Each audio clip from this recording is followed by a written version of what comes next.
Gue overdosis 4 kali masuk rumah. Ah serius lu? Terus Overdosis 4 kali, gue masuk rumah sakit 2 kali, terus di kamar gue sekali. Lebih gue overdosis itu bukan 4 kali, 7 kali. Di rumah gue 2 kali, di WC umum sekali, di wartel sekali, di tempat bandara sekali. Dan itu gue masuk rumah sakit 2 kali.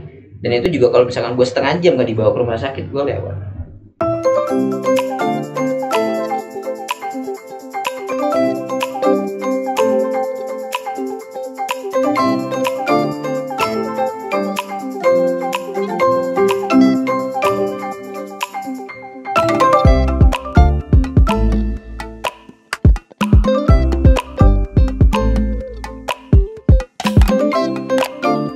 Assalamualaikum warahmatullahi wabarakatuh. Selamat pagi, selamat siang, selamat sore, selamat malam Sobat Ngasus dimanapun kalian berada. Balik lagi di channel Asia Live Entertainment sama aku Vika Hamzah di program Ngasus, ya kan? Nah, Ngasus kali ini mau bahas hijrah story lagi. Dan kali ini gini ya, di Indonesia ini kan paradigmanya adalah orang-orang yang dari penampilan aja tuh masih dijudge entah baik atau buruk tuh dari penampilan gitu. Kadang-kadang orang bertato itu dipandangnya buruk gitu kan, orangnya pakai rok mini dipandangnya buruk gitu, padahal semua orang itu punya kesempatan untuk berubah menjadi lebih baik gitu. Nah, kali ini aku mau bawa Sobat Ngasus ngobrol sama Bang Obi. Assalamualaikum Bang Obi. Iya, nah Bang Obi di sini ya mungkin terlihat dari penampilannya sangar gitu ya, tapi di sinilah makanya Bang Obi sekarang sudah di titik lagi proses ke arah lebih baik ya Bang ya, hijrah ya insyaallah gitu. Nah, makanya kita mau bahas nih gimana sih dari perubahannya dari yang bertato gini kan sampai sekarang udah di titik seperti ini gitu. Oke Bang Obi, boleh dong ceritain dong dulu gimana awal-awal titik kenakalan dimulai tuh, terutama dari tato ini ya, gimana tuh? Oh gitu ya. Oke, bismillah, assalamualaikum. Ini cerita tentang masalah tato gue dulu. Oh boleh, tato dulu ya Bang ya. Tato lu banyak banget Bang, ya Allah. Ini mainan, ini gue beli di tukang agar ya. Waduh, sebelum acara ya lu tempel dulu ya. Sebelum berangkat gue kerok dulu, kayak air ya. Oke. Tato gue suka sih karena dulunya seni, keren aja sih. Apalagi cewek dulu banyak suka sama cowok-cowok bertato. Oke. Kelihatan keren. Cewek demennya sama yang bad boy gitu ya. Bad boy gitu. Terus ya awal-awalnya gue pakai tato itu SMP. Nah itu gue belum paham kalau tato itu sebenarnya buat apa, gue nggak tahu. Cuman korban ya sebenarnya sih. SMP.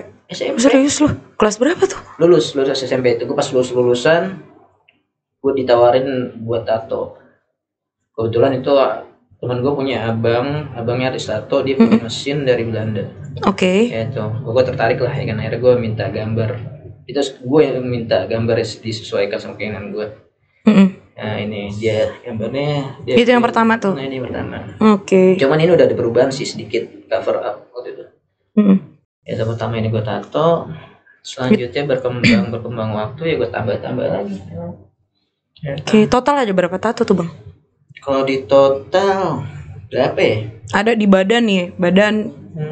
Tangan semua ada, badan, dada ada, belakang ada, leher ada, di paha ada, di kaki ada. Gitu. Total ada berapa tuh? Nggak tahu deh gue berapa ya. 10 Wow. 10 gambar lah, ini masih sedikit segini sebenarnya. Itu bertahap ya dari SMP, SMA. SMP, SMA sampai gue kerja. Itu masih nambah terus ya. Lanjut. Sebenarnya dulunya gue punya keinginan full seluruh badan tuh. Karena gue dulu terinspirasi sama vokalisnya Sweet Challenge tuh kan. Tahu nggak Sweet Challenge vokalisnya itu yang full tato, keren banget pokoknya. Oke. Karena berhubung gue orang Indonesia nggak pantas kayaknya ya, full kayak gitu ya. Jatuhnya ya nggak pantas aja badan gue. Kalau dia kan keren, bule gitu kan, kelihatannya keren. Tapi di Indonesia aja satu tato aja udah jadi ini sih ya, jadi masalah gitu kan. Tapi image tato sebenarnya tergantung orang mandangnya. Oke. Ya, tato itu kan dulu memang terkenalnya ya di orang kayak preman gitu kan. Ya, orang inilah orang-orang yang berpengaruh lah ya kan. Mhm. Kalau sekarang jatuhnya sih seni sebenarnya. Nah lo sendiri waktu itu ngelihatnya juga seni. Sampai sekarang pun gitu Sekarang sebenarnya. masih anggapnya seni. Cuma seni yang dilarang sama agama sebenarnya. Oke. Gitu. Oke. Lalu pandangan keluarga sendiri nih ngelihat lu bertato gini tuh gimana, Bang? Mereka udah lepas sama gue. Oke. Mereka udah lepas karena dia tahu basic gue dari kecil itu memang udah mandiri. Dia udah brutal lah istilahnya. Dia mau makan bisa cari sendiri, dia mau beli sepatu bagus dia bisa cari sendiri. Keluarga cenderung nggak musingin ya, gitu ya. Cuman ya tetap mereka nasihatin gue. Mengarahkan sih tetap gitu baik, ya. Tetap balik lagi di lo nya sebenarnya. Nah, coba kenakalan apa lagi sih Bang yang dulu pernah lu lakuin Bang selain tato Bang? Buat pelajaran kita juga nih kan. Prosesnya paling gue kalau masih masa kecil, gue dari SD udah bandel. Bandelnya tuh tarafnya tuh gimana tuh Bang? Tarafnya ya kayak nalakin cewek gitu. Cewek doang yang lu palakin? Wah lu diskriminasi lu. Diskriminasi. Gue serem nih. Gue balik deh nih. Kayak zaman SD itu kan seru aja, gue jajan tetep gue dikasih orang tua gue jajan ada gitu ya kan. Cuman karena memang hobi gue aja suka iseng gitu ya. Seneng aja. Bagi dong ikan lo ya kan, bagi dong makanan lo dong atau enggak. Dulu zamannya dulu kan anak sekolah itu kan naruhnya di tempat pensil gitu. Iya. Mereka naruh sembarangan kadang dari duit 400 deh kan zaman dulu tahun 90-an kan. Kadang gue ngomong bagi dong cepet. Ketebak deh umur lo, ketaker umur lo. Gue masih muda. Lepasan deh. Oh gitu. Bandel gue kayak gitu, bandel wajar ya bandel anak ya. Tapi ketika mulai tuh lu nyadar titiknya, oh gue udah parah nih gitu. Itu pas kapan? Enggak, jadi pas dari SD ini kan gue masih bandel-bandel wajar ya. Ketika gue berkecimpung sama anak-anak yang lebih dewasa, nah gue ikut nongkrong sama mereka. Nah ini udah kena pengaruh namanya mabok. Itu lo pas SD? SD gue udah kenal mabok? Gue udah mabok anggur orang tua. Dan itu gue beli sendiri di warung, gue beli anggur orang tua dong, gue minum sendiri, gue mau tahu. Waktu itu juga regulasi nggak strict sih ya, maksudnya lu umur segitu beli mah dikasih aja gitu. Zaman dulu tuh keren, zaman dulu enak, nggak ada lah. Iya nggak banyak regulasi gitu kan. Oh gitu. Iya, gue minum gitu kan, mabok tuh begini ya. Itu akhirnya semakin lama mabuknya tuh udah mulai meningkat gitu. Mabuk bareng sama anak-anak yang lain, udah beli minuman kayak zaman dulu tuh botol babi ya, Manson ya kan, vodka gitu kan, botol gepeng tuh ya. Kalau ini udah di luar kepala ya lu sebut atu-atu ya. Oke. Terus abis itu mabok. Ya maboknya masih mabuk rese lah. Nah itu makanya nih gue punya tato di kaki nih konsepnya. Konsepnya ini ada punk ya. Oke. Ada punk, ada grunge. Nah ini ada love sama cangkir. Oke. Ini maksud dari tato ini sebenarnya dulu gue tahapan dari awal gue tuh mabuknya konsep anak punk. Ya apa aja gue hajar. Oh gitu, itu ceritanya fase-fase yang lu lewatin tuh ya. Yang pertama punk. Oke, ini grunge. Terus ini gue udah dapat kehangatan hidup lah. Cinta dari keluarga, dari agama. Oke. Itu. Terus habis itu mabuk nih, ya kan? Nah, pas masuk masa-masa SMP lu udah masuk taraf yang lebih ini lagi bandel. Gimana tuh Bang? Di baru gue SMP, gue udah kenal namanya narkoba yang udah. Itu tahun 90 itu polisi sini justru malah belum tahu. Malah belum tahu nih jenis narkoba itu udah ada gitu. Jadi waktu itu temen gue, abang-abangan gue sebenarnya sih, ada yang kuliah di luar negeri. Akhirnya mereka bertamu ke gue, ya dikenalin lah narkoba itu. Coba. Enak SMP gue udah nyoba kayak gitu parah kan. Itu di tahun 90-an, 99 lah. 90-an. Itu jenis narkobanya apa Bang? Heroin. Waktu itu heroin. Emang heroin waktu itu belum masuk di Indonesia? Iya, kalau dibilang anak sekarang ku tahu. Cuma ya gitulah. Zaman dulu kan nggak tahu efek sampingnya gimana, efek bahayanya gimana nggak tahu ya kan. Tapi bagusnya, untungnya gue dan teman-teman gue itu safety, aman. Dalam arti cara pemakainya itu yang nggak beresiko tinggi. Dengan cara di drag, dengan cara dihisap, bukan dengan cara suntik. Oke. Terus selain itu, selain drugs, nah lu drugs tuh hampir semuanya lu cobain apa gimana dulu? Kalau dibilang gue hampir semua gue tahu. Pernah gue coba. Gue dari minum, ganja, heroin, obat, sabu, K, L-sit, hampir semua sih kalau menurut gue. Dari caranya pemakaiannya diisap, ya kan, ditelan atau ada dimasukin dalam langit-langit mulut juga. Itu lu apa ya? Pernah ada titik di mana lu, sorry, ini dulu deh, pemakaian narkoba itu lu berapa lama bang? Sampai gede nih lu kemarin masih pakai? Dari tahun 90 sampai 2014 akhir. Itu lu masih belum bisa lepasnya itu 2014 itu ya? Iya, lepasnya total gue dari 2014 itu. Karena memang Allah udah pilih gue. Minum juga lu dulu? Minum. Nah ini gue kerja bartender. Gitu. Ya, Oke. Gue tahun 2015 itu gue kerja jadi bartender. Otomatis kerja bartender itu pasti minum. Mungkin nggak minum. Apalagi bos gue itu setiap minggunya udah kasih jatah sebotol itu buat bartender. Pulang mabok. Jadi lu tuh emang udah nyemplung banget lah ya di. Iya, makanya ya. Titik baliknya berarti kapan tuh bang? Titik baliknya sampai lu mikir gua harus ninggalin ini semua gitu kan? Sebenarnya titik balik gua ada kepikiran buat ninggalin itu semua dari awal juga udah capek gue. Dari tahun 2012 tuh gue udah capek tuh.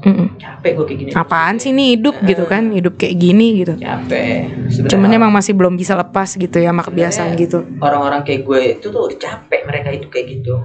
Cuman mereka tuh sebenarnya butuh support. Mereka butuh support dan ada orang yang mengajak untuk kayak ke tempat yang lebih baik gitu. Gue 2014 itu gue udah mulai capek, udah mulai jenuh dengan yang gue lakuin setiap harinya. Itu setiap harinya bangun tidur mikirnya gue bukan mau makan apa, tapi gue nanti beli gue ada nggak, ya beli buat narkoba itu ada nggak gitu ya. Ya gambaran lah ini semua warna buat hidup gue sebenarnya sih. Tapi dari semua ini sebenarnya sebagai benteng buat diri gue ke depan. Nah untuk narkoba itu sendiri, Bang Obi nih pernah nggak di titik yang sampai membahayakan nyawa? Serius deh, nih gue penasaran buat orang-orang yang dulu edik gitu. Gue overdosis 4 kali masuk sebuah. Serius lu? Iya. Terus? Overdosis 4 kali, gue masuk rumah sakit 2 kali, terus di kamar gue sekali. Lebih gue overdosis itu bukan 4 kali, 7 kali. Di rumah gue 2 kali, di WC umum sekali, di wartel sekali, di tempat bandara sekali.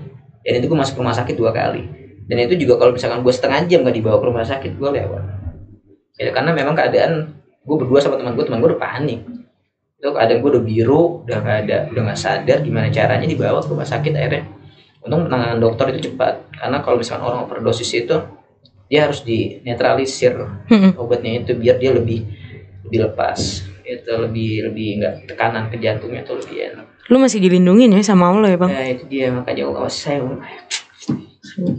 Oke. Dan kenakalan apa lagi yang selain obat, minum, apalagi? Bandel gue di drugs sih.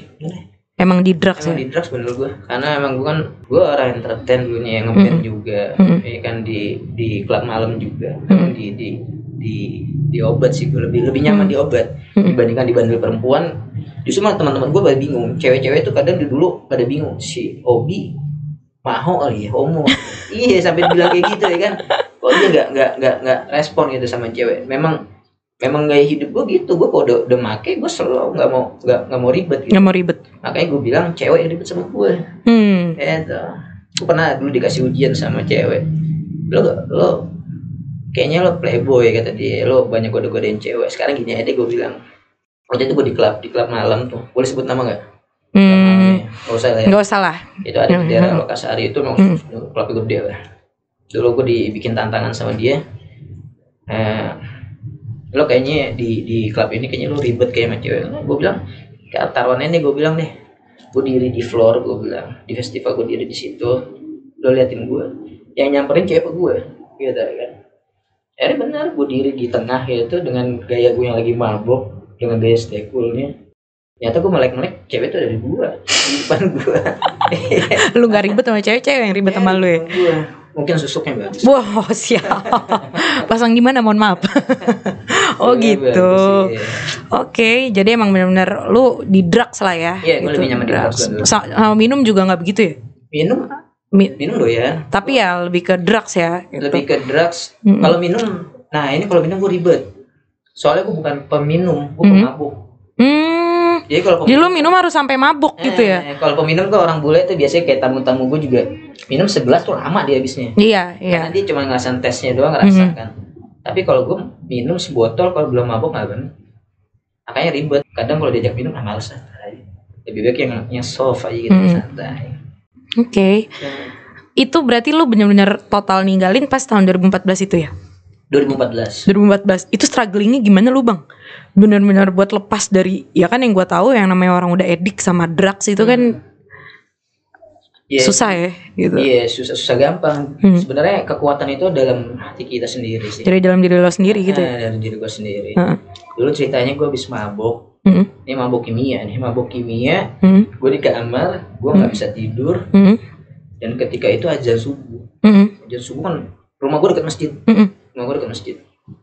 Itu azan tumben kencang banget gitu. Kencang banget azan nih kan. Dan benar-benar menyentuh hati gitu ya bang. Iya. Itu di tahun itu 2014 itu bang.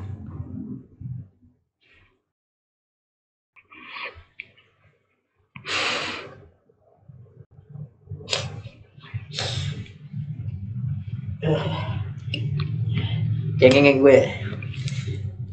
Ya namanya proses bang. Iya, jadi tahun 2014 itu gue keadaan mabuk, keadaan pengaruh kimia sih. Di rumah tuh berarti ya?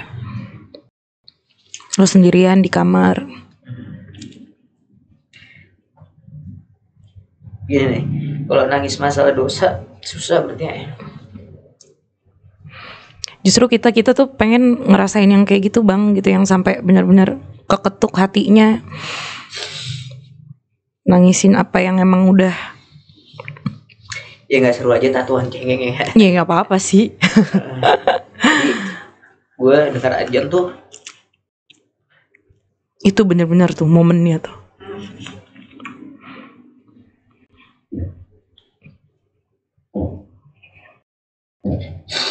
Yang kebayang apa sih bang waktu itu bang?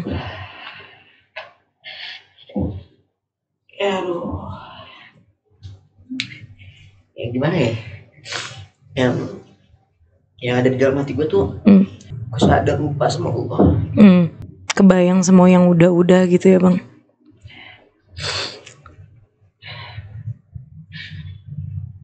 Iya, gue bener-bener lupa ya sama Allah. Sampai gue baca bismillah pun gak pernah. Sholat sebelumnya tuh sama sekali gak pernah bang? Gak pernah. Bener-bener jauh banget ya? Gue jauh banget dari sholat ya. Baca bismillah pun gak pernah gue minum, gak pernah baca bismillah. Emang bener-bener lupa sama Allah. Dan dengan lupa dan jauh itu lu gak pernah dapat ketenangan yang bener-bener tenang gitu ya bang? Sebenarnya kalau ketenangan itu emang bener kata ulama, ketenangan, kebahagiaan, kejayaan itu dalam agama. Di luar agama itu nggak ada. Ketenangan bohongan semua. Semua ya bang? Saya bohongan semua, nggak abadi. Tapi kalau lo deket sama agama, deket sama Allah, pasti lo tenang. Musuh nggak ada, ya kan? Masalah kecil pun itu sebagai ujian, ya kan? Bukan masalah yang memang Allah uji ya. Kalau misalkan hambanya kuat ya bagus. Cengeng ya gue. Ya namanya prosesnya orang. Jadi gue nangis tuh waktu itu ketika gue dengar ajan. Kok gue nggak beranjak gitu dari kamar gue untuk sholat gitu ya. Akhirnya gue sorenya itu gue langsung untuk memberanikan diri untuk sholat di rumah. Gitu. Dari situ gue malu sama keluarga gue. Loh, Obi yang nggak pernah ngambil air wudhu, kok tiba-tiba ngambil wudhu.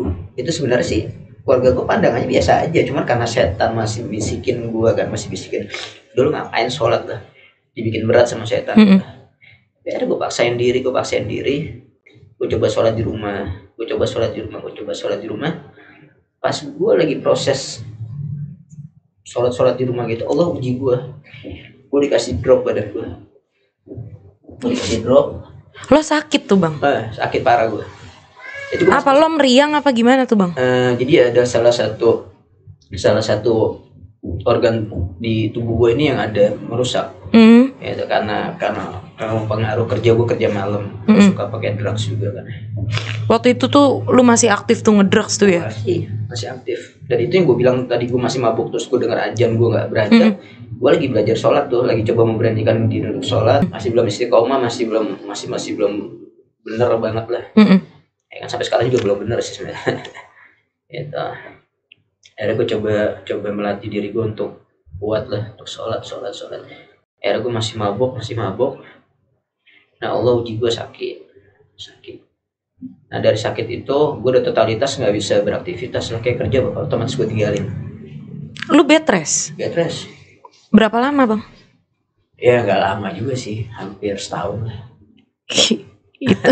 itu lama bang. Lu benar-benar nggak bisa ngapa-ngapain bang? Maksudnya sakitnya itu berupa apa gitu? Apa kelumpuhan atau gimana gitu? Tapi memungkinkan gue nggak bisa kerja keras dulu aja sih, nggak bisa kerja keras. Dan lo harus selalu dalam pantauan ya? Dalam pantauan. Dan bandelnya lagi, ketika gue sakit, gue sembuh, gue masih mabuk. Ya itu makanya ini gue bersyukur banget Allah masih pilih gue. Ya maksudnya Allah tuh gak buang gue gitu. Masih dikasih kesempatan buat berubah. Ya.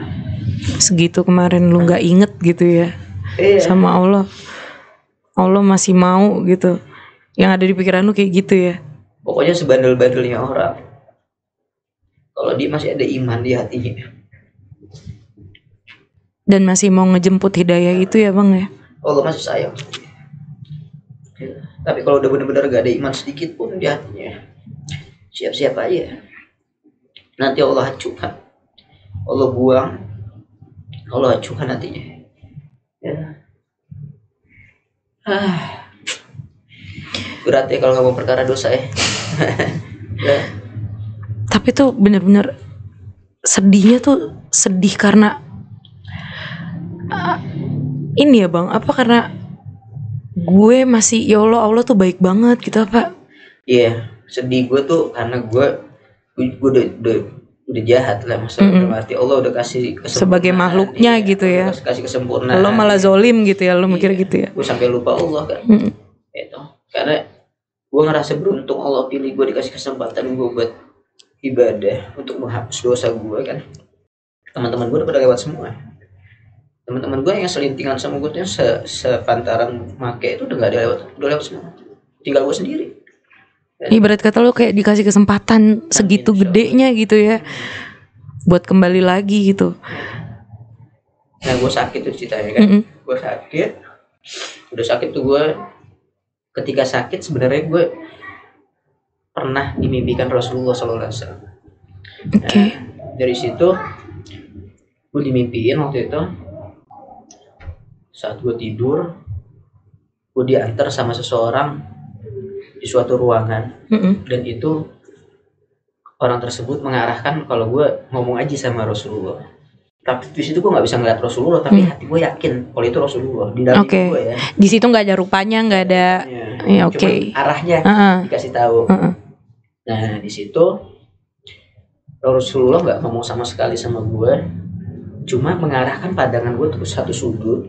Itu ada satu buah pisang, satu bongkah pisang. Nah dari situ gue terbangun lah, udah nggak terus lagi mimpinya kan.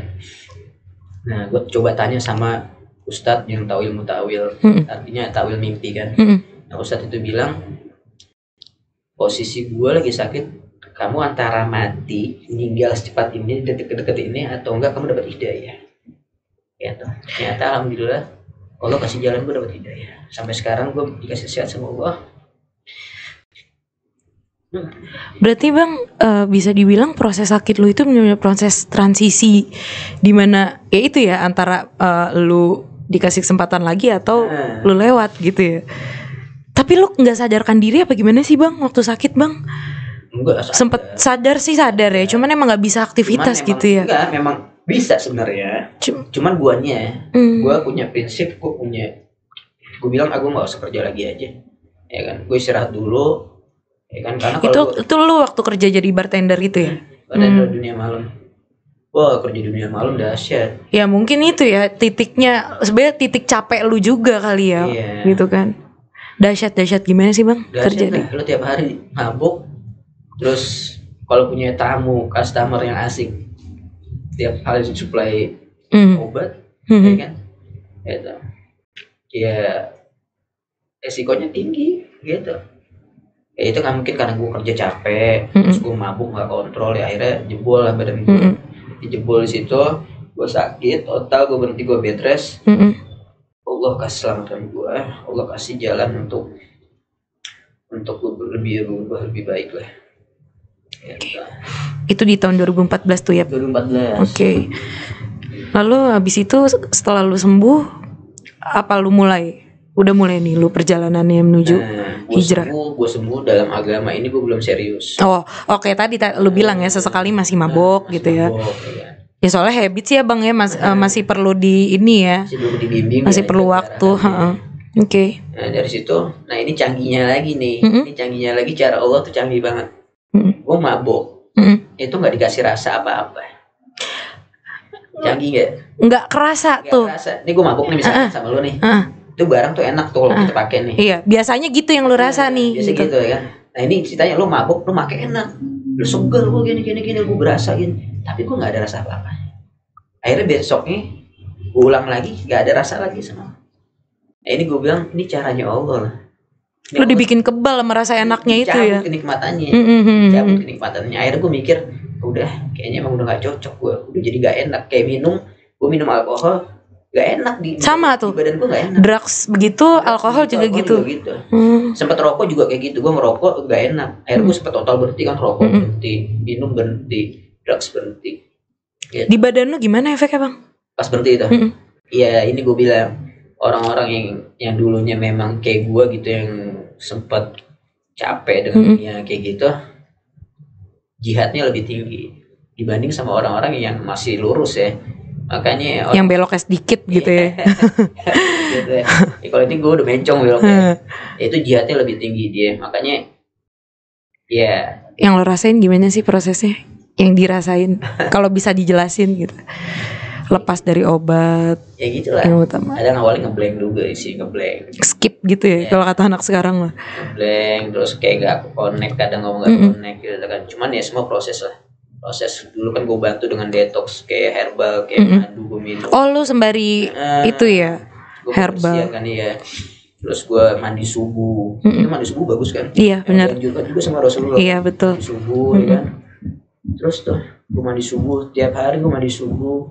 Terus yang biasa lu tidur habis subuh, ini sekarang subuh lu subuh udah bangun. Udah bangun mandi ya. Tapi intinya semuanya pertolongan Allah sih gitu ya. Intinya jangan jauh-jauh dari Allah. Minta pertolongan sama Allah. Dulu tuh gue pertama mau hijrah. Ini gue cerita ya, abang gue memang orang agama sih, paham dengan agama. Boleh sebutin organisasi Ajamaah kan sini. Gak apa-apa deh. Gak apa-apa ya. Dulu abang gue itu bukan organisasi sebenarnya, memang itu nama aja sebenarnya. Jamaah Tabligh. Jamaah Tabligh. Abang gue sebenarnya itu orang Jamaah Tabligh. Abang gue itu orang agama sebenarnya.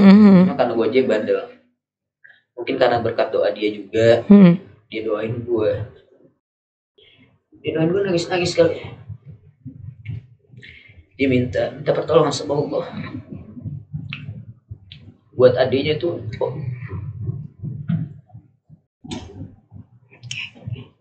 Iya, biar agar Allah pilih adik. Biar ingat sama Allah gitu ya. Soalnya abang gue udah meninggal kan. Oh iya. Udah almarhum sekarang. Udah, baru kemarin 2 Desember kemarin. Dia salah satu guru gue sebenarnya. Jadi lo emang sebenarnya berangkat dari keluarga yang kenal agama sebenarnya ya bang ya? Bokap gue Arab. Bokap gue Arab. Bokap gue paham agama. Ya ini sebenarnya sih ujian juga ya buat keluarga gue ya. Ujiannya di gue gitu. Ada salah satu keluarga yang rusak ya harus dibimbing. Tapi emang di keluarga lu aja nih yang belok banget kemarin. Iya, gue aja sih sebenarnya. Ya ini karena bimbingan mereka, doa-doa mereka, gitu. Support keluarga ya emang utama banget ya bang.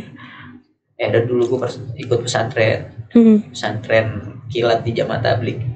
Itu gue keluar 3 hari, ya kan. Dan itu gue ngajuin diri sampai abang gue kaget kan.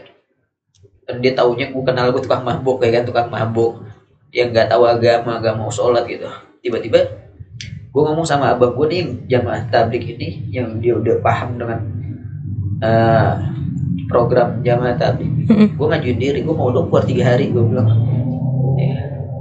Kata dia kaget, Masya Allah. Beneran nih, kata dia, iya. Ya udah, kata dia, hari ini kita berangkat itikaf di masjid 3 hari.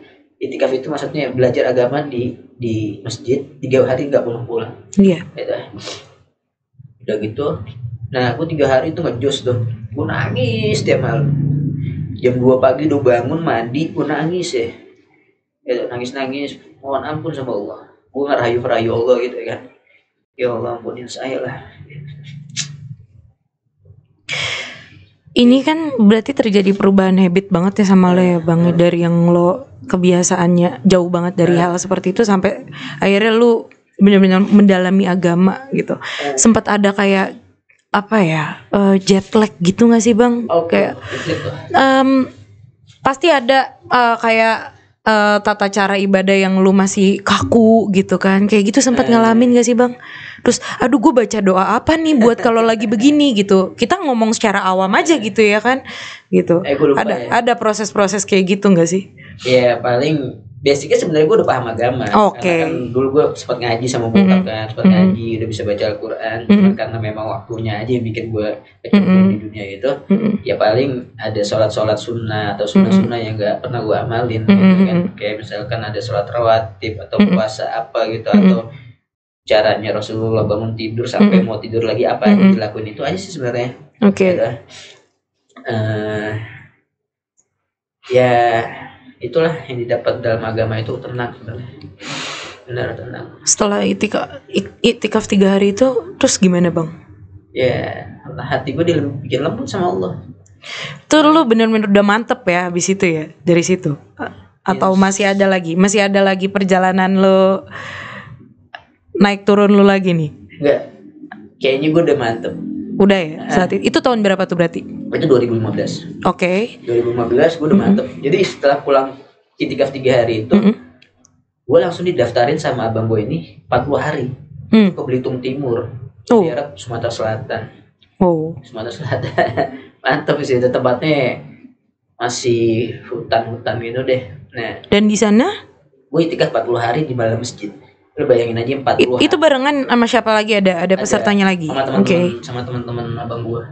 Nah, dibimbing kan, gue masih dibimbing kan soalnya. Nah itu yang gue rasain, itu gue benar-benar total deh di sana, benar-benar serius untuk islah diri gue nya, untuk membenahi diri gue, untuk benar-benar taubat sama Allah. Di situ lebih mantap lagi ya bang? Itu lebih mantap lagi di situ. Gue coba amalin sunnah-sunnah yang dianjurkan sama Rasulullah sebelum tidur sampai mau tidur ya kan. Dan gak ada rasa kepengen mundur bang? Gak ada.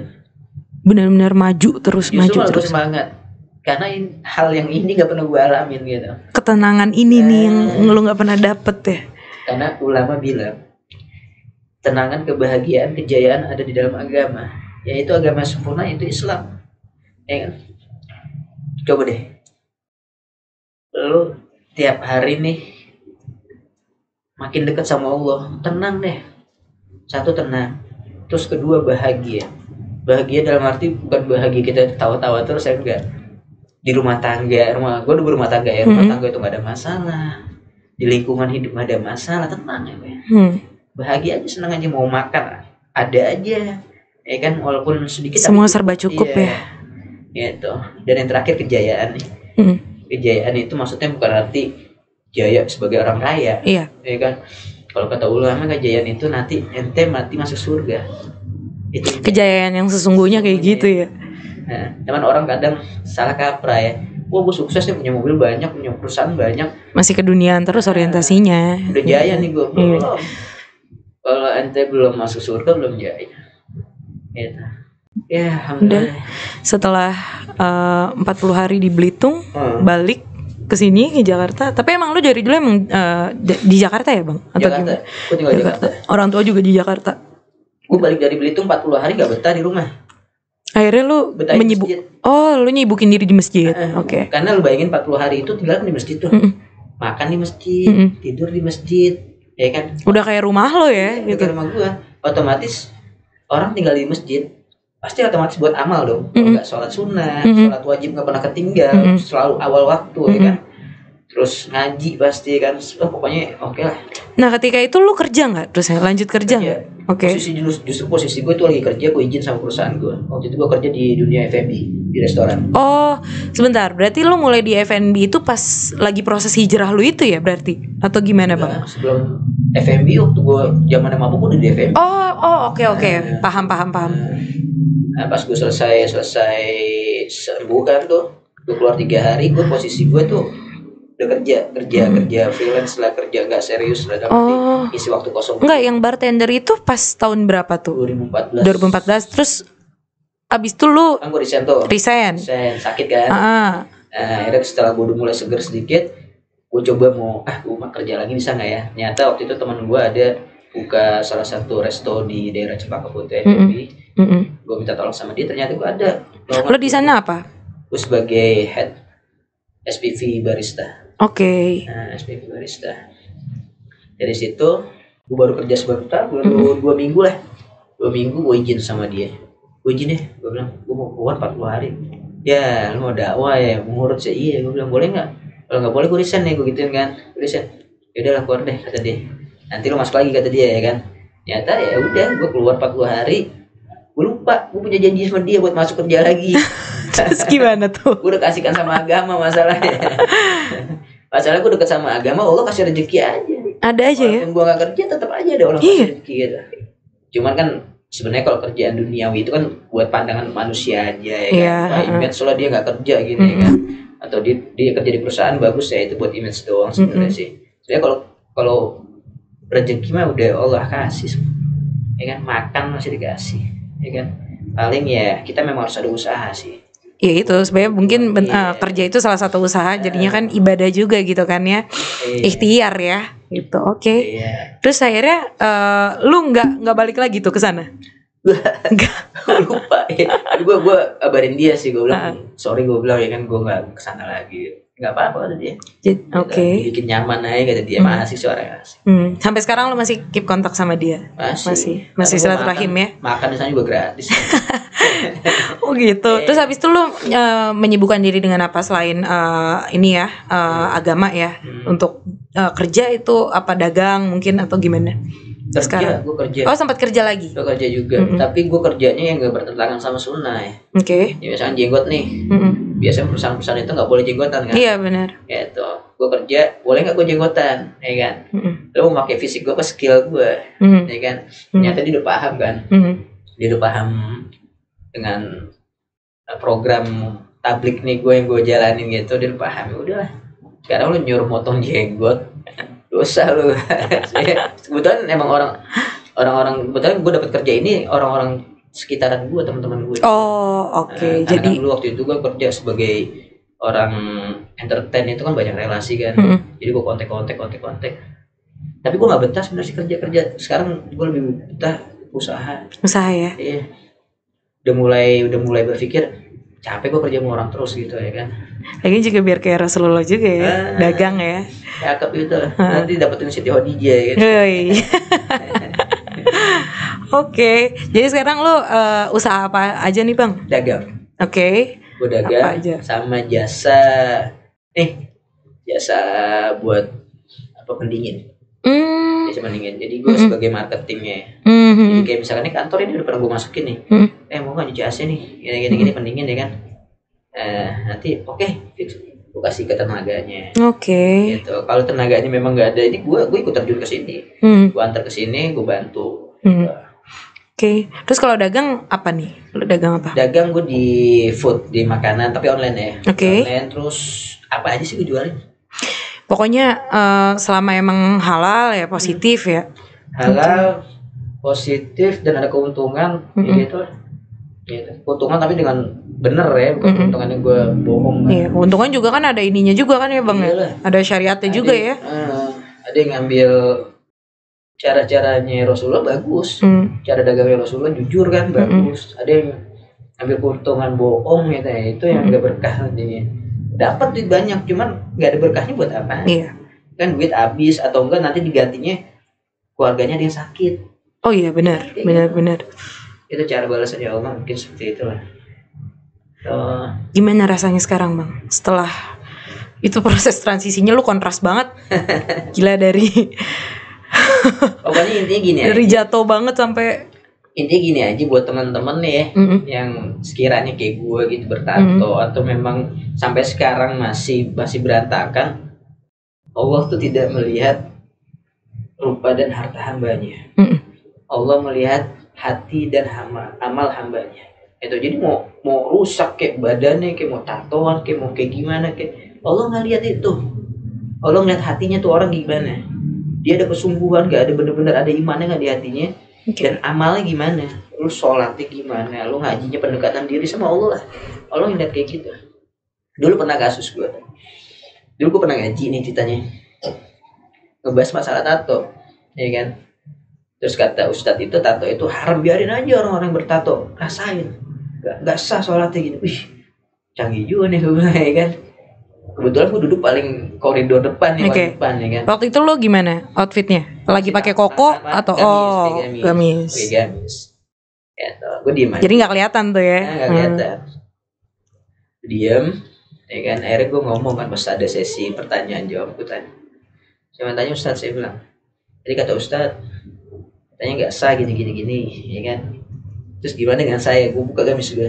Gimana dengan saya? Wih, kaget dia. Kaget wah. Raut aja kelihatan lah, yang gak enak ya kan. Saya tanya balik Ustaz tahu hukum tato di Islam apa? Jenis kandungan tintanya apa? Memang tato haram di Islam, ya kan? Dilaknat sama Rasulullah orang yang minta tato sama yang nato, ya kan? Cuman kalau untuk masalah sah atau tidak wudu, kata Ustaz katanya pori-pori itu tertutup. Kalau pori-pori tertutup berarti saya nggak gerah dong. Ya kan otomatis gerah nggak bakal keluar kan, berarti tertutup semua. Ini saya bisa gerah berarti nggak tertutup. Itu saya bilang itu sebenarnya kata-kata orang tua zaman dulu biar anak-anaknya tuh nggak ada yang ditato.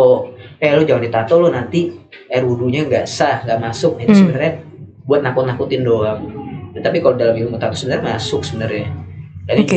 Nah ya itu gue penasaran sih sama pendapat personal lu nih. Kalau tato sebenarnya, nah lu ada niatan ngapus tato nggak? Terus habis itu juga gimana nih? Lu merasa sholat lu, wudu lu gitu itu ini nggak sah-sah aja nggak sebenarnya dengan keadaan lo kayak gini?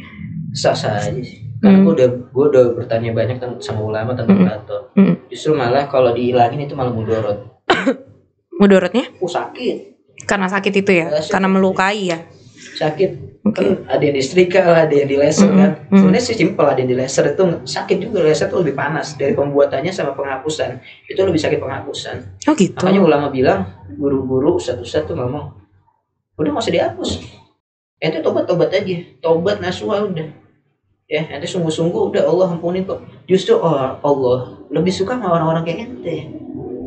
Orang-orang yang mau berbanyak berbuat dosa, mau bertobat. Allah lebih suka sama orang-orang kayak kalian nih. Itu, wah di situ gue makin giroh, gue makin semangat. Ya.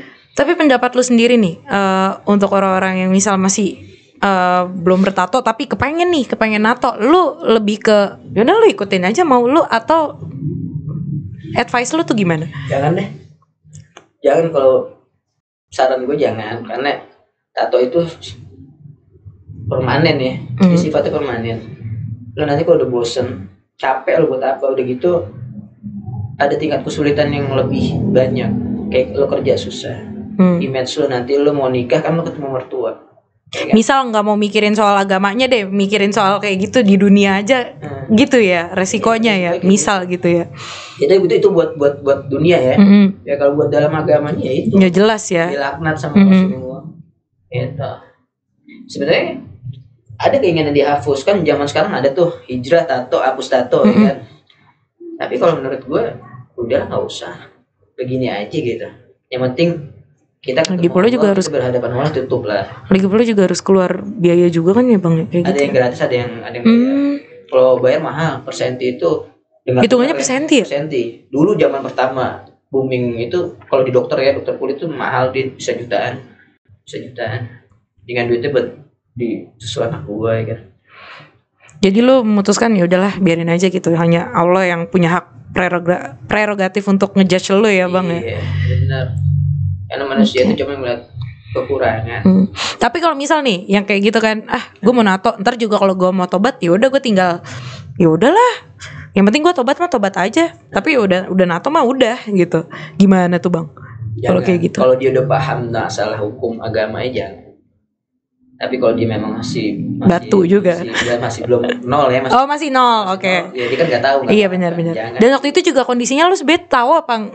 Tapi emang waktu itu lu ini sih ya pergaulan ya bang ya. Pergaulan. Lu paham tapi dalam agama gue sebenarnya belum paham juga sih. Maksudnya sampai dalam itu belum paham banget ya.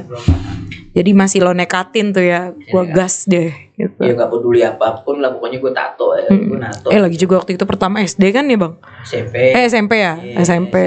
Oke, jadi wow banget sih, kontras banget gitu dari bartender ya kan, kerjaannya tuh di dunia malam ya bang ya. Gue tato juga. Oh lu juga pernah jadi? Gue natoin. Oh pernah natoin? Gue bikin studio tuh di home studio di apartemen Kelapa Gading. Oh. Gue bikin. Berapa lama ada tuh lu usaha tato artis? Waktu itu sambil kerja tahun 2013. Iya gue dari Cibubur pindah ke Kelapa Gading 2013 sampai 2000 sebentar sih gue bikin studio di situ. Dan itu studio tato gue Fuck the Rules. Jadi gue khusus cewek sebenarnya sih, gue natain khusus cewek. Ya. Ada alasan khusus waktu itu kenapa khusus cewek? Karena kalau cewek enjoy aja, dia nggak ribet. Udah gitu dia kalau dikasih price-nya harganya santai. Gitu. Kalau cowok kebanyakan yang cincong malah ya. Cowok kebanyakan iya ribet. Pokoknya mabuk mulu lagi kadang kan. Kalau cewek kan kadang nggak perlu mabuk deh. Nah gitu. Dia mentalnya serius, malah lebih ini ya. Lebih kuat sebenarnya. Lebih tambeng ya. Lebih kuat kalau ditato dia. Makanya gue bingung ya, kenapa dia lebih kuat? Apa karena artis tatonya keren kali dulu? Oh siap. Jadi dia nggak mau buru-buru selesai deh. Aduh, oh gitu. Tapi kalau inget masa lalu itu emang bener-bener langsung tek gitu ya bang ya, sampai dulu terharu. Iya. Untung lah gue masih sama Allah. Allah masih kasih jalan kesempatan. Pokoknya intinya kita jangan terlalu lupa sama akhirat. Boleh kita ingat dunia, butuh dunia buat kerja, buat kebutuhan kan. Jadi jangan sampai lalai sama akhirat deh. Ya, waktunya sholat ya kan. Seanjing-anjingnya, sebandel-bandelnya manusia, udah sholat deh. Taat sama Allah, ikutin aja maunya Allah, ikutin, nanti Allah kasih. Beneran, Allah kasih. Ya. Pokoknya dekat sama agama itu tenang. Udah tenang. Sholat tuh yang utama, benerin ya bang ya. Musuh nggak ada. Dulu zaman entertain mabuk, berantem berantem mulu lu ya. Sekarang malah gak gue alamin. Justru malah gue kalau ketemu orang bukan, weh bi, what's up bro, weh man, enggak, assalamualaikum. Wih canggih ya Allah, kalau udah naikkan derajat hambanya. Assalamualaikum sekarang kalau ketemu gue. Bilang ada yang manggil Pak Ustadz lah, lu jangan manggil gue Pak Ustadz tuh, gue bilang takutnya ya kan. Takutnya di situ celah ini ya, celah khilaf ya. Tapi pandangan temen-temen, saudara, keluarga tuh gimana bang sekarang kalau bang? Kaget banget nggak bang? Lu berubah 180 derajat ibarat kata kan? Mereka banyak pertanyaan. Mereka mau nanya gak enak. Dia mau nanya gak enak. Gue penasaran bang, kok lu bisa sih bang kayak gitu? Kadang adik-adian gue nanya kayak gitu, yang tahunnya dulu gue mabuk lah. Kok bisa ya bang Obi gitu ya? Gimana sih bang? Gue bilang ini bukan kekuatan gue sebenarnya. Allah yang pilih. Kalau Allah belum pilih tetap aja nggak bakal bisa. Ya kan? Banyak orang tuh di luar sana tuh pengen ngaji, pengen sholat, ya kan? Pengen kekuatan ada. Tapi kalau Allah belum kasih kekuatan, nggak bisa jalan. Ya misalkan apa nih ya, mau sholat subuh, kalau Allah nggak kasih kekuatan, nggak kasih pilih, nggak bakal bangun. Berat. Ya kan? Tapi kalau Allah sudah kasih rahmatnya nih, ucurin ya rahmat. Itu orang mau ke masjid enteng. Mau ngambil wudhu gampang udah. Tapi bukannya Allah tuh ngasih sinyal-sinyal ya Bang ya ke tiap hambanya gitu, tinggal Iya. kitanya gimana mau ngejemput apa enggak gitu kan. Iya makanya caranya kita meminta rahmat Allah, kita ada cara meminta. Ya kan, ya Allah rahmatkan diri hamba ya Allah. Nah, nanti kalau Allah kasih rahmat itu buat ibadah apapun gampang. Ya, itu tandanya Allah sayang sama kita. Itu dikasih kemudahan semuanya. Makanya ini buat kita nih introspeksi diri deh. Kalau kita masih berat buat ibadah, hati-hati, warning buat diri kita. Berarti Allah belum pilih kita, Allah belum memperhatikan kita. Berarti harusnya jadi pertanyaan buat diri kita sendiri Iya, gitu ya. Betul, jelas. Malah jangan malah enak-enakan ya gitu. Malah santai aja gitu kan. Janganlah. Jangan-jangan lo termasuk kaum istidraj gitu kan ya. Ngeri lah kalau dia istidraj lo dikasih cewek cakep. Ini teman gue dulu nih, gue punya teman. Dia tuh ganteng. Wah ganteng. Mobilnya keren lah. Mobil keren, cewek gonta-ganti. Tapi ketika dia meninggal, gue datang takziah. Gue lihat mayatnya dia ya. Ya Allah, gue bilang, ini begini aja nih, gue bilang nih kan. Begini aja dulu tuh lo yang keren. Cewek gonta-ganti, mobil lo keren. Tapi ketika meninggal lo begini doang udah. Badan lo biru. Ditutupin sama sembar kain doang udah. Apa yang lo bawa? Gak ada. Itu makanya buat gambaran gue sebenarnya. Buat contoh, buat pelajaran lah. Itu. Hati-hati pokoknya deh. Kematian itu datangnya tiba-tiba men. Bener. Gak tahu kita lagi wawancara begini, tahu gue mati kan. Nah itu gak ada yang tahu. Oke, siapin amal, siapin bekal buat kita pulang kampung ke akhirat. Itu. Lo tinggal di Jakarta, lo orang Solo, lo pulang ke kampung Solo nggak bawa apa-apa, orang rumah gimana? Sama kayak Allah. Kita disuruh pulang ke sana nggak bawa amal. Pasti ada pertanyaan banyak nanti. Bener. Ya. Persiapin lah dari sekarang ya. Jangan nunggu ditegur dulu. Kalau bisa mah dari sekarang udah ngejemput hidayah ya. Ya Bang. Bener, paksain. Lo mau sholat berat paksain. Lo mau ngaji paksain. Karena kalau kata ulama, kalau kita ngaji ringan itu Allah yang suruh sebenarnya. Allah yang suruh. Itu suruh. Ya. Tapi kalau kita berat, kita nggak disuruh sama Allah buat ngaji buat apa. Tapi lu sendiri tadi itu kan bilang bandel lu tuh di drugs ya Bang ya. Kalau perempuan enggak. Berarti lu dulu gonta-ganti cewek enggak? Sebenarnya sih gue pecinta wanita. Oh, yes. Nah, ini wanita nih. Ini wanita ya. Ini wanita iya dong kalau gue laki-laki. Iya dong. Serem malah. Kita laki-laki. Gue pecinta wanita sebenarnya. Cuman ya gitu, gue punya prinsip. Gue nggak mau jorok. Gitu, dan gue memang dari dulu cewek ngejar gue sebenarnya, jujur ya, bukan emang nggak tahu cewek itu suka karakter cowok yang misterius sebenarnya. Iya. Dulunya itu gue pendiam, orang yang dingin sama cewek. Gitu, tapi kalau udah kenal biasanya asik. Bocor ya. Karena udah nyaman kan.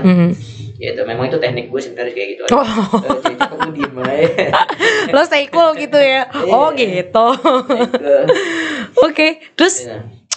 Berarti lu mulai berumah tangga ini berarti setelah hijrah ya? Setelah hijrah. Itu prosesnya gimana? Lu ikut proses ta'aruf atau gimana? Ta'aruf jadi jadi gue ketika gue lagi rajin-rajinnya untuk islah diri, untuk membenahkan diri, untuk dekat-dekat sama Allah, untuk minta pengampunan sama Allah, ini ada beberapa orang yang negur gue, lu jangan sholat mulu, jangan ibadah mulu, istri mana istri katanya ya kan. Wih, iya lu udah umur segini nih, gue bilang ya kan, gue belum nikah ya kan. Akhirnya pas bulan puasa tahun 2017 itu gue di sebuah spesialin, gue minta doa buat masalah istri.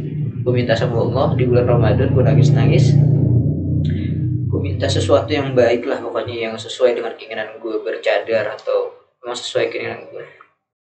Akhirnya Allah kasih 4 kandidat. Wah, Allah sekali kasih 4. Jadi teman gue tuh ceritanya dulu daftarin gue, foto gue di pecinta Al-Quran. diiklanin ya tuh nih lagi temen aneh nih lagi nyari ahwat buat zuat katanya buat nikah katanya. Taunya temen gue ngabar, Bi ada ahwat yang nelfon lu gak? Kenapa emang? Lu gue iklan, wah kacau lu. Bener emang mungkin jalannya Allah kayak gitu ya. Gue dikasih 4, akhirnya cocoknya sama istri gue sekarang. Karena memang yang lainnya gak bercadar, tapi berhijab. Ya gue minta sama Allah bercadar, dikasih bercadar. Udah gitu memang gue sholat istiqoroh, hati gue, otak gue ke dia terus. Ya berarti mungkin dia kali ya. Ya udah akhirnya gue proses, gue kenal sebentar, gue nikah langsung. Nikah sama dia, sekarang punya anak. Itu Allah kasih semua. Ya. Masya Allah ya. Anak sekarang berarti berapa bang? Anak mau 2 insya Allah. Mau 2? Yang satu sekarang udah umur 1 tahun 8 bulan, yang sekarang lagi dalam perut nih. Umur 8 bulan. Doain aja biar sehat. Amin, amin, amin ya Allah. Bener-bener ya, nikmatnya Allah ya, dari Allah ya. Pokoknya intinya udah deh, ayolah, udah mulai berpikir lah gitu. Bandel boleh bandel, proses lah semua ya. Proses semua, tapi jangan terlena ya. Jangan terlena. Gue ngomong gampang sebenarnya. Tapi lo juga kan prosesnya juga panjang tuh ya. Lumayan lah. Ya. Sekarang juga masih terus belajar ya bang ya. Belajar terus. Oke, jadi intinya nggak ada yang nggak mungkin ya bang. Mau lu sejatuh apa, lo separah apa dulu ininya ya, tersesatnya gitu lo. Yang penting lo mau masih ada keimanan itu dan lo mau menjemput hidayah itu ya nggak sih bang? Dan selalu minta sama Allah sih buat di ini ya bang, dituntun ya nggak sih? Iya, minta terus. Ada dikasih rahmat dalam surah Yasin. Dua ayat dalam terakhir itu. Innama amruhu idza arada shay'an yaqulu lahu kun fayakun. Enggak ada yang minta terjadi, Allah kun fayakun jadi semua. Ya kan? Oke. Di ayat 85 kayaknya itu. Iya betul. Yasin. Ya. Jadi intinya nggak ada yang nggak mungkin ya bang, dari yang benar-benar bertato, bartender. Sekarang alhamdulillah ya udah ke proses yang lebih baik ya bang ya, hijrah ya. Mudah-mudahan semua teman-teman yang nonton juga dapat rahmat itu ya, bisa jadi bisa hijrah, bisa berubah jadi yang lebih baik gitu. Oh thank you banget nih bang udah sharing ceritanya nih ya. Thank you banget. Dan untuk sobat Ngasus dimanapun kalian berada, thank you juga udah nonton obrolan kita hari ini yang mudah-mudahan bermanfaat ya, insya Allah ya bang ya gitu. Dan jangan lupa selalu mampir channel SCA Live Entertainment, like, subscribe, di komen dan juga di share ya ke rekan-rekannya, ke keluarganya, ke semuanya gitu, biar tetap mampir ke SCA Live. Dan juga jangan lupa follow IG-nya SCA Live Official gitu. Ntar kalau misalnya ada kritik saran juga ditunggu ya komen-komennya gitu, di email boleh, di komen di video kita boleh gitu. Thank you banget. Assalamualaikum warahmatullahi wabarakatuh. Waalaikumsalam warahmatullahi wabarakatuh.